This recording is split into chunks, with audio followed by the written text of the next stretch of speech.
Could a woman armed only with paper and ink rewrite the fate of a people? And could a man who speaks not with words, but with the wind itself, be the one to save her from a world determined to silence her? This is a story about maps. Not of land but of the human heart. The town of Gritstone Ridge, nestled in the jagged teeth of the Colorado Rockies, was a place built on conviction. And in the winter of 1880, its conviction was that Elara Vance was a spy. The scaffold wasn't for a hanging, it was a stage for her banishment. Below, a crowd huddled in thick wool coats, their faces grim, their breath pluming in the frigid air. They were sending her into the Howling Barrens, a frozen wasteland from which no one returned. A death sentence delivered with the cold righteousness of the law. Silas Blackwood, the railroad magnate whose ambition was as vast as the mountains themselves, stood beside the magistrate. His face was a mask of civic duty, but his eyes held the glint of triumph. He had orchestrated this. Elara's maps, drawn with a precision that bordered on miraculous, detailed the very lands he meant to conquer, and she had refused to sell. So, he had her branded an enemy of progress, an agent working for unseen forces. Elara felt a strange numbness creep into her limbs. The biting cold was nothing compared to the chill of betrayal. She clutched the leather satchel that held her life's worker charts, her compass, her father's tarnished sextant.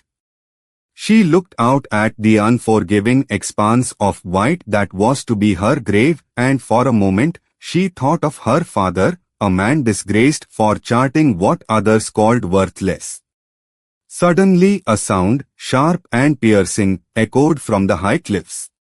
Not a gunshot, something different. A high-pitched whistle that seemed to vibrate in the very rock. Heads turned. Another whistle, and then a low, gut-wrenching groan as a cascade of snow and rock tumbled down a distant pass, blocking the main trail leading out of town. It was a perfectly engineered diversion. In the ensuing chaos, a figure on a powerful roan horse emerged from the swirling snow, moving with impossible speed and silence. He was a youth, his face marked with lines of clay that spoke of the earth, his long black hair braided with hawk feathers. He reined his horse to a halt beside the platform, his dark eyes locking onto Elara's. He didn't offer a choice of life or death. He asked a question that cut deeper. "Do you draw the lines on the map?" he said, his voice low and resonant like stones shifting deep underground, "or do the lines of the land draw you?" Before she could answer, he reached out a hand, strong and calloused. She didn't understand why, but she understood it was her only chance. She took his hand, and he pulled her onto the horse behind him, her satchel clutched to her chest. As they galloped away from Gritstone Ridge, leaving the shouts and confusion behind, she didn't know his name or where they were going. She only knew that she had been cast out by the world of straight lines and rigid laws, and saved by a man who seemed to belong to the mountains themselves. The roan horse moved with a sure-footed grace that defied the treacherous terrain. Kaelen, as she learned he was called, navigated the high passes not with a map, but with an innate sense of the mountain's rhythm.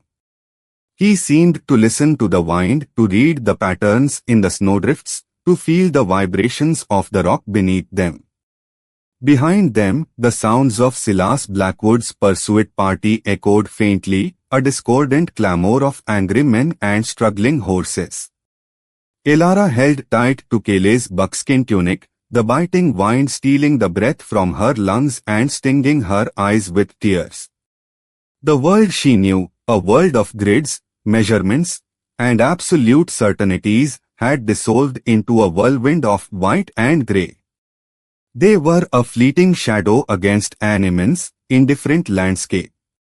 The sun began its descent, painting the snow-covered peaks in hues of bruised purple and cold fire. Kaelen finally brought the horse to a halt in the shelter of an overhanging ledge of granite. The silence that fell was profound, broken only by the mournful song of the wind. They dismounted, their bodies stiff with cold. Kaelen tended to his horse, his movements economical and deliberate. He then unstrapped a heavy buffalo hide from his saddle and laid it on the ground for Elara, before producing hard-smoked venison and a waterskin filled with melted snow. He offered them to her with a simple nod.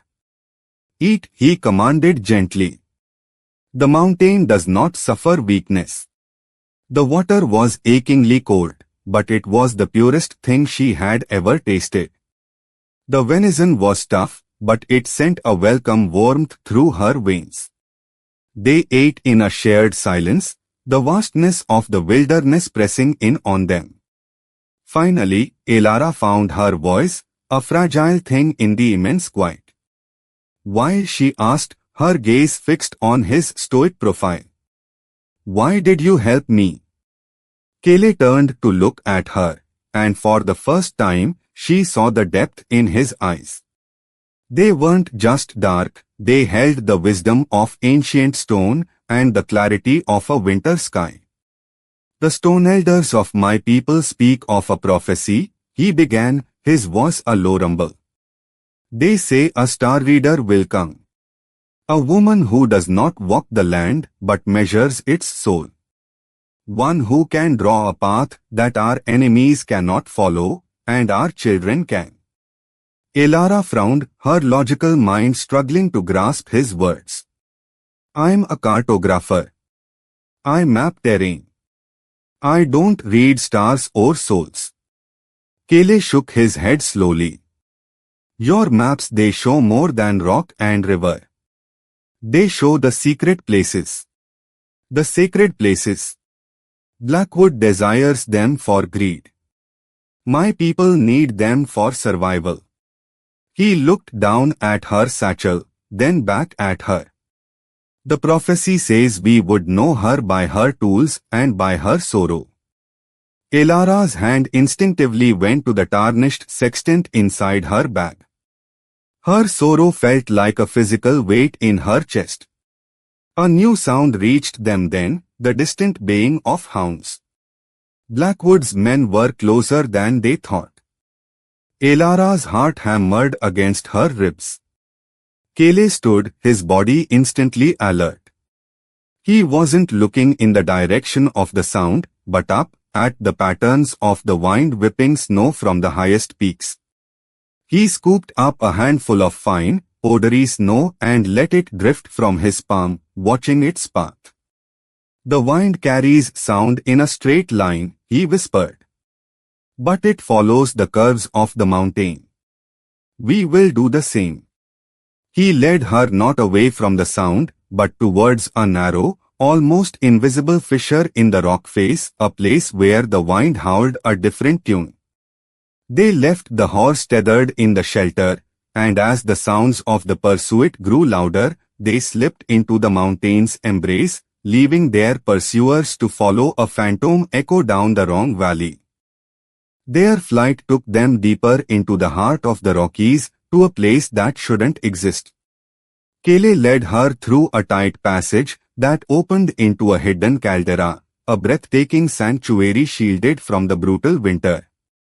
Here, steam rose in soft plumes from geothermal springs, melting the snow and nurturing a carpet of impossibly green moss and resilient mountain flowers.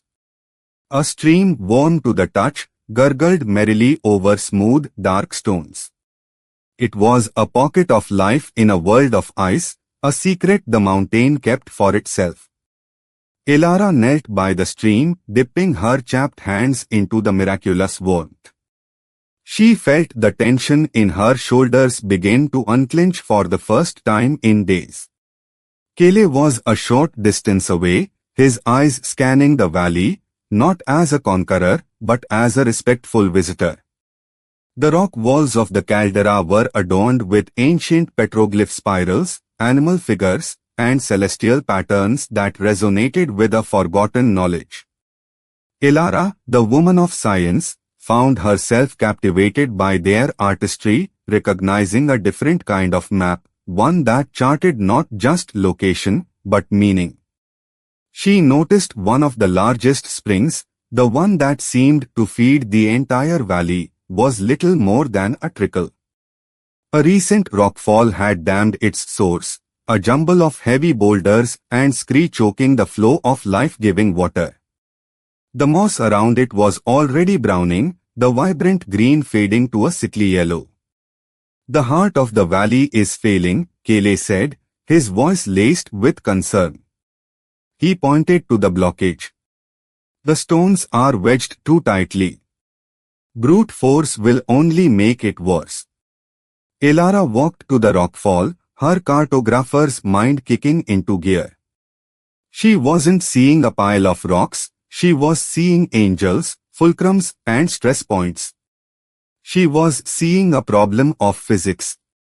Force isn't the answer, she said, her voice regaining its familiar confidence. Leverage is. For the next hour, they worked in a silent, seamless partnership. She pointed out the keystones, the linchpins holding the chaotic mass together, explaining the principles of displacement and pressure. He, with his intimate knowledge of rock and his incredible strength, found the precise points to apply that pressure. He used a long, sturdy pine limb as a lever, his muscles straining as he followed her directions. It was a dance of two different worlds of knowledge. Her analytical science and his intuitive understanding of the earth. Finally, with a deep groan that reverberated through the valley, the key boulder shifted. It moved only a few inches, but it was enough. The pressure released, smaller rocks tumbled away, and with a joyous surge, the hot spring burst forth, its water cascading down the rocks and breathing life back into the valley. A plume of steam rose to the sky like a signal of victory. Kaelen looked at Elara, his face streaked with dirt, a glimmer of profound respect in his eyes. He reached into a small pouch at his belt and pulled out a smooth, flat stone, veined with threads of pure white quartz. He pressed it into her hand. My grandfather said that every stone has a spirit, he said. This one's spirit is strong. A gift for giving the valley its voice back. Elara closed her hand around the stone. It was still warm from his touch. It was beautiful. In that moment, working together to restore balance, they had mended more than just a spring. They had begun to build a bridge between their worlds, a bridge founded not on words, but on shared purpose.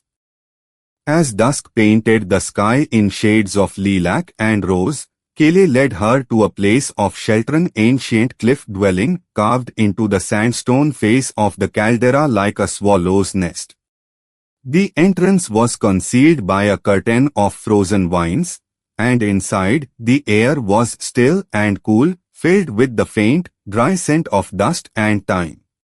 A circular fire pit sat in the center of the main chamber, its stones blackened by countless fires lit by long dead hands. Kaelen built a small, efficient blaze, the flames casting dancing shadows on the walls, making the ancient petroglyphs seem to flicker with life. The intense pressures of the chase had subsided, replaced by a deep, resonant quiet.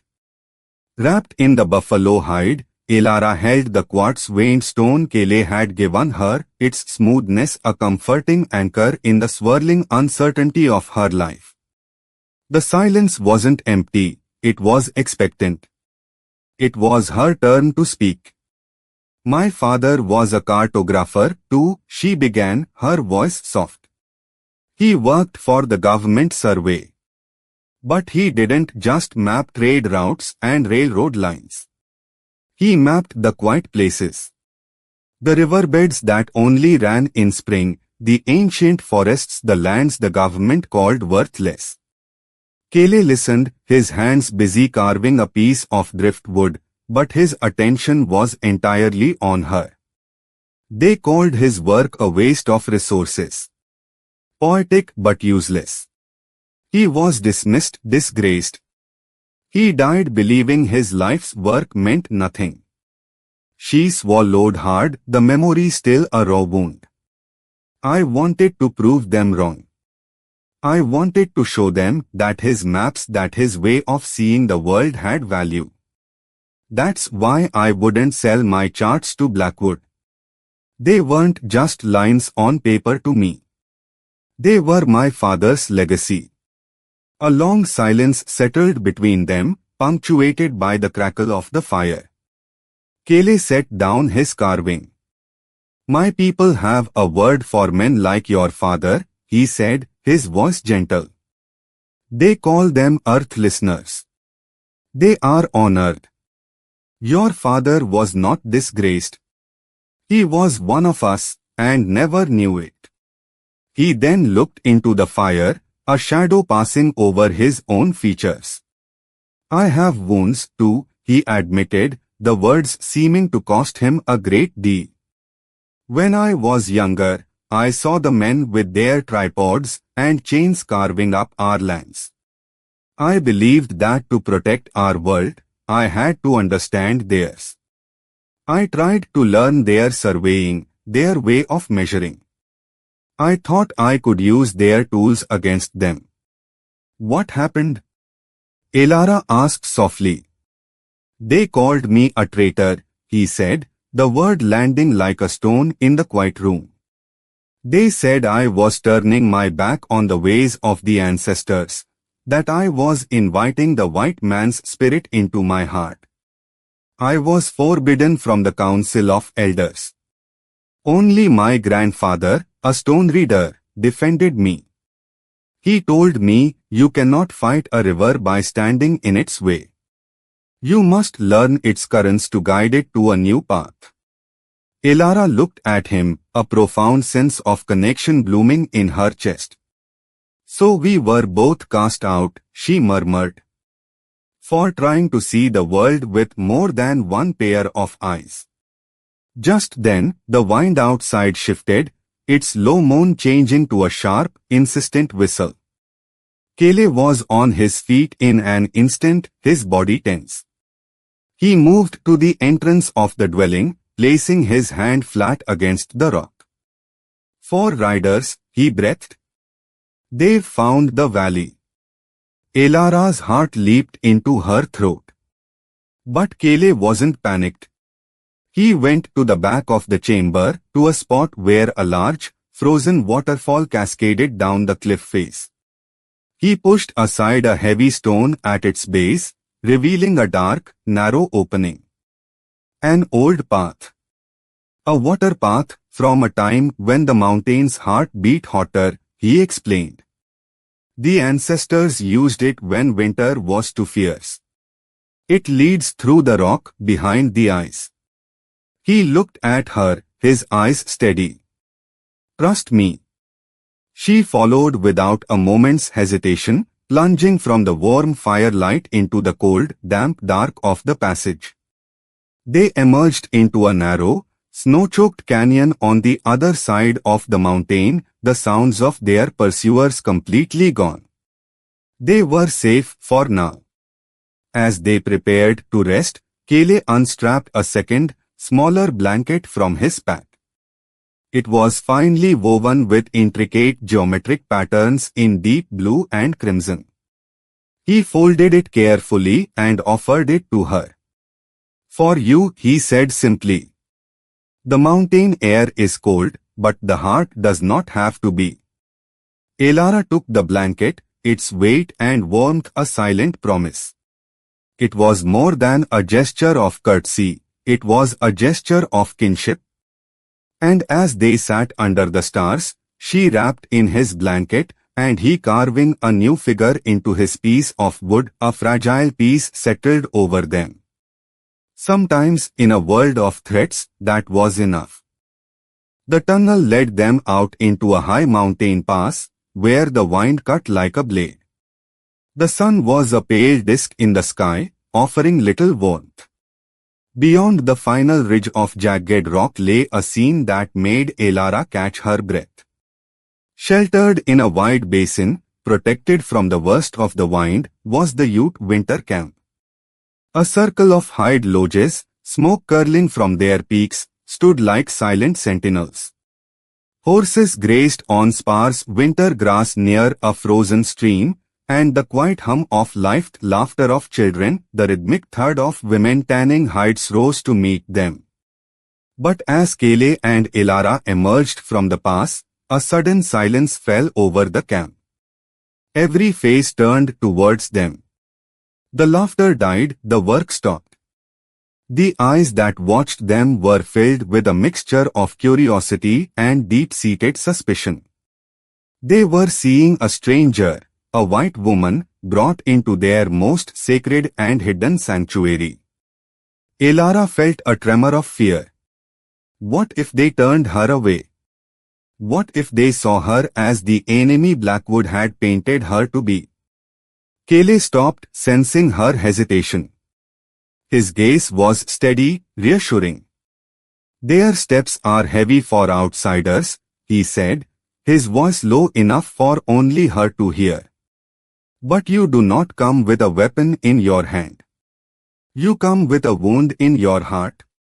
His words struck a chord deep within her. She instinctively touched her satchel, feeling the hard outline of her father's old sextant. It was the only tangible piece she had left of that other life, a life that now felt a million miles away. She pulled it out. The brass was cold and tarnished, scratched from years of use, its delicate mechanisms a testament to a world of precision and logic. Kaelen glanced at the object in her hand. "What is that mark you carry?" he asked. "The last echo of a man who tried to listen to the earth," she whispered. "Then put it away for now," he said gently. His voice is already here. "You must find your own." They walked forward together, the snow crunching under their boots. The silence of the camp was a physical weight. An old man with a face like a weathered map, his eyes sharp and intelligent, stepped forward to block their path. His name was Oreen, and his voice was gravelly with authority. "Kaelen, why do you bring a trespasser to this sacred ground? Her kind sees our home only as lines on a page to be bought and sold."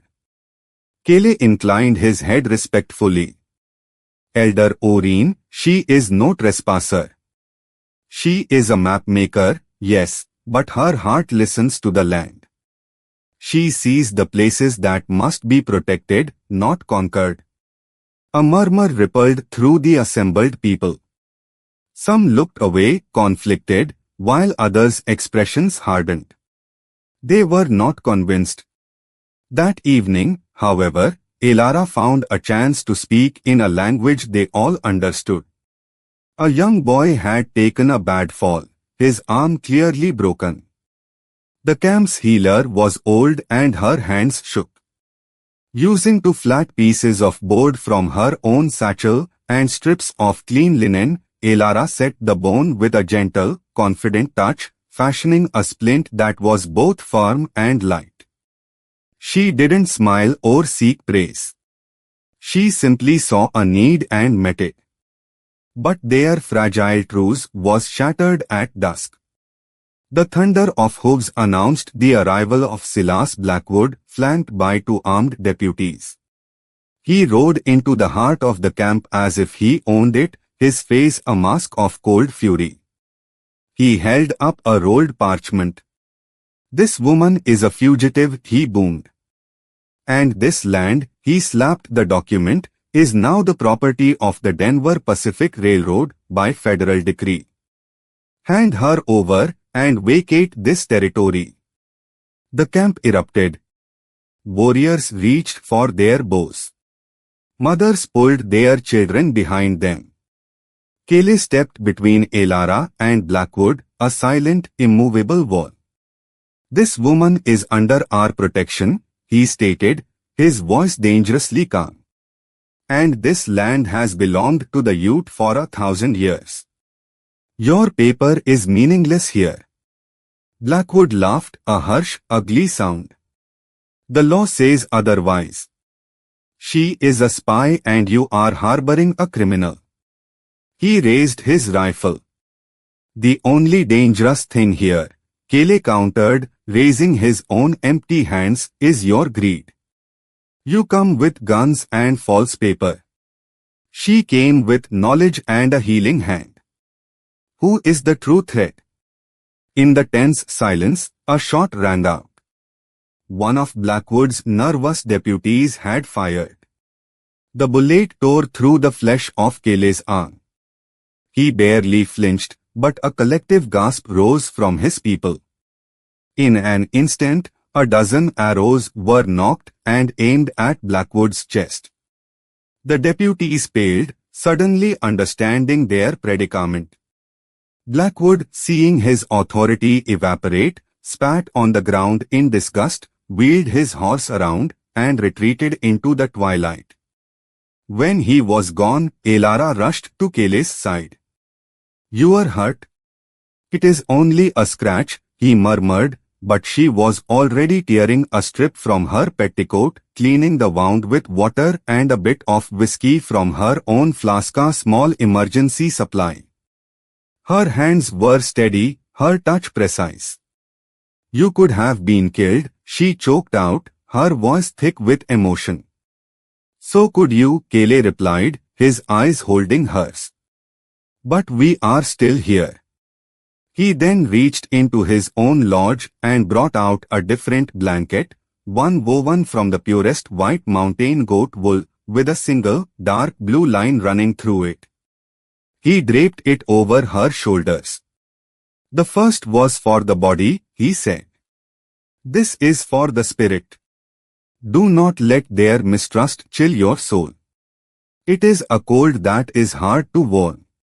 As she clutched the soft wool, she looked at the circle of weary faces around them, and for the first time since her exile, she felt not fear, but a flicker of belonging. The air in the council lodge was thick with the scent of burning cedar and the weight of unspoken history.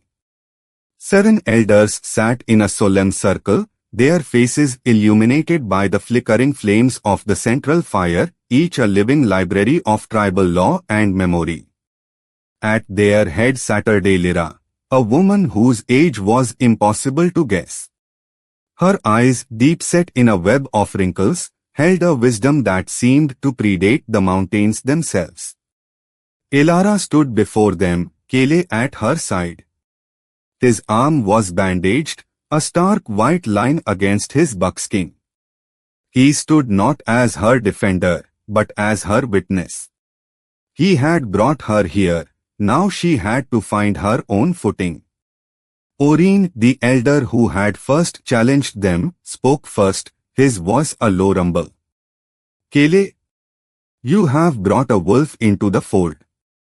Her presence has drawn our enemies to our very doorstep." Another elder, a stern-faced warrior named Hakan, nodded in agreement. "She carries the tools of those who would erase us. Her maps are a danger. They show the way for men like Blackwood." The murmurs of assent were like stones grinding against each other. Elara felt the weight of their history, their pain, their justified fear.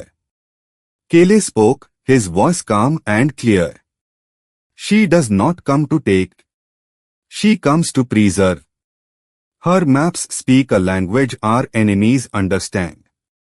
It is a language we must learn to use." That was when Elara stepped forward, her heart pounding but her voice steady. She unrolled one of her father's old maps on the ground before them. It was not a map of property lines or mineral deposits. It was a topographical chart, detailing the contours of the land, the flow of water, the ancient game trails. My father was called a fool for this, she said, her voice echoing slightly in the lodge. He was told this knowledge was useless. Lyra leaned forward, her sharp eyes tracing the elegant, swirling lines. Her gaze fell upon a small, unique symbol drawn beside a particular pica spiral with a single dot in the center. She went still. Where did he get this mark? She asked, her voice a reedy whisper. Elara was taken aback. I don't know. It was his signature, of a sort. He put it on all the places he said had a spirit. Lyra's eyes filled with a sudden, startling light. She rose slowly, her joints creaking like old wood, and walked towards Elara. She reached out a trembling hand and traced the symbol on the map. This is not his mark, she said, her voice trembling with emotion. It is my father's mark. He was a stone reader, like Kaelen's grandfather. Decades ago, a lost white man stumbled into our summer camp. He was sick and starving. My father healed him. They spent a season together, sharing knowledge. The mapmaker taught my father how to read the stars with a brass eye. My father taught him how to read the soul of the land. She looked from the map to Elara's face. He gave your father this mark as a sign of brotherhood, a promise that the knowledge they shared would be used for understanding, not destruction. A collective gasp went through the lodge. Lyra turned to the other elders. The stories are true. The star reader has come. She is not the daughter of our enemies. She is the daughter of our friend. She took Elara's hands in her own. You do not come to divide. You come to join what was broken. With a gesture of profound significance, Lyra removed the ceremonial blanket from her own shoulders, a beautiful piece woven with the colors of sunrise, and draped it over Elara. Today, she declared, her voice ringing with authority, you are a daughter of the mountain. Your knowledge is our knowledge. Your path is our path. Tears welled in Elara's eyes, tears not of sorrow, but of overwhelming relief. She looked at Kaelen, who stood silently, his gaze unwavering, a solid, grounding presence. He offered a slight, almost imperceptible nod. It was all she needed. I am ready, Elara said, her voice clear and strong. I have been ready my whole life. I just needed to find a place where seeing the world clearly wasn't a crime. For the first time that night, a low, genuine laugh echoed through the council lodge. The ceremony continued, with shared food and sacred water. And as Elara sat among the elders, she knew she had finally found her true north. The fever came on swiftly, like a thief in the night. It seized little Manu, Orion's grandson, holding him in its fiery grip. The boy lay on a pile of soft furs, his small chest heaving, his skin burning to the touch. The camp's healer had tried her remedies, willow bark tea, cooling poultices, but the fever raged on unabated. A hush had fallen over the camp. The acceptance Elara had won in the council lodge was now being tested in the crucible of life and death. They watched her, their faces a mixture of hope and doubt. She was the daughter of their friend, the promised star reader, but could her new world knowledge save one of their own? Elara knelt by the boy's side, the weight of their expectations pressing down on her. Inside her, a quiet battle was being fought. Her training was in logic, in science, in observable facts. But here, in this lodge, surrounded by ancient traditions, she knew that science alone was not enough. She had to build a new kind of bridge, right here, right now. She opened her leather satchel and took out a small, stoppered vial of quinine powder, a precious medicine she had guarded carefully. She also took out a clean linen cloth and a bowl of fresh, cool water from the stream. She turned to the old healer, who watched with weary eyes. "Your willow bark is good," Elara said respectfully, in the few Ute words Kaelen had taught her, supplemented with gestures. "It eases pain. But this fever is strong. It needs a stronger fighter."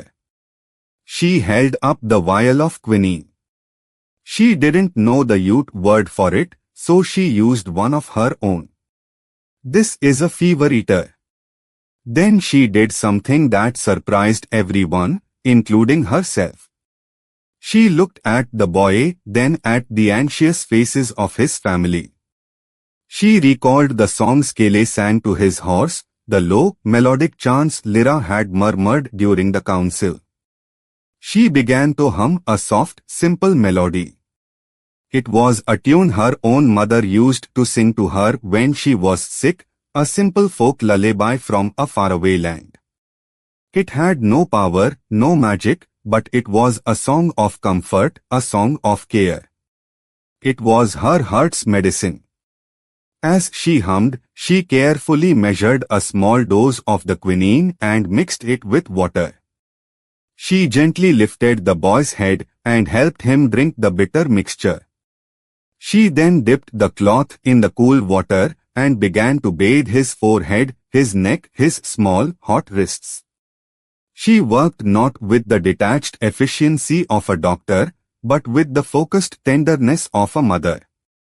Hours crawled by. The fire dwindled to embers. The camp held its breath. Elara never left the boy's side, continuing to hum her quiet song, changing the cool cloths, her touch a constant, gentle presence. Then, just as the first grey light of dawn began to touch the peaks, something shifted. A deep sigh shuddered through the little boy's body.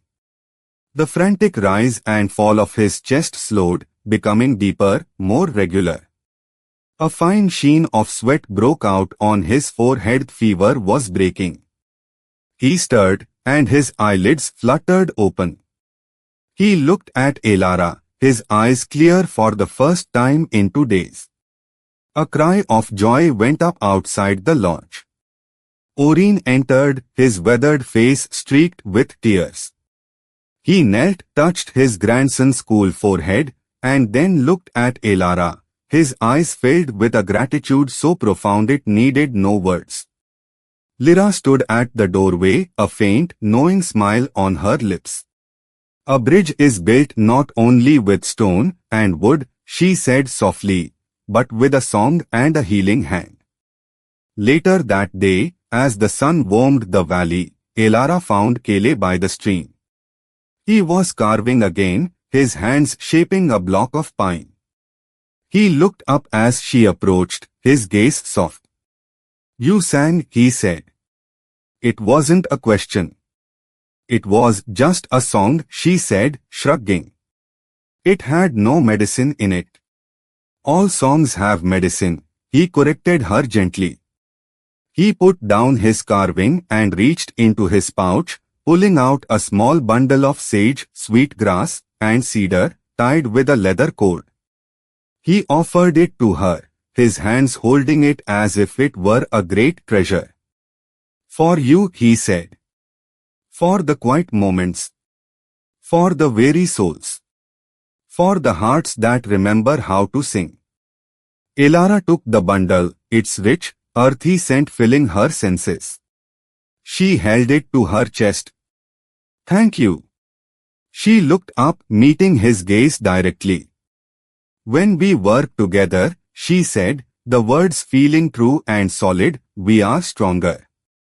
Kaelen held her gaze, a rare, slow smile touching his lips. "And when they understand us together," he replied, "fear becomes respect." He looked toward the southern pass, the one Blackwood had used. "Your past is not gone.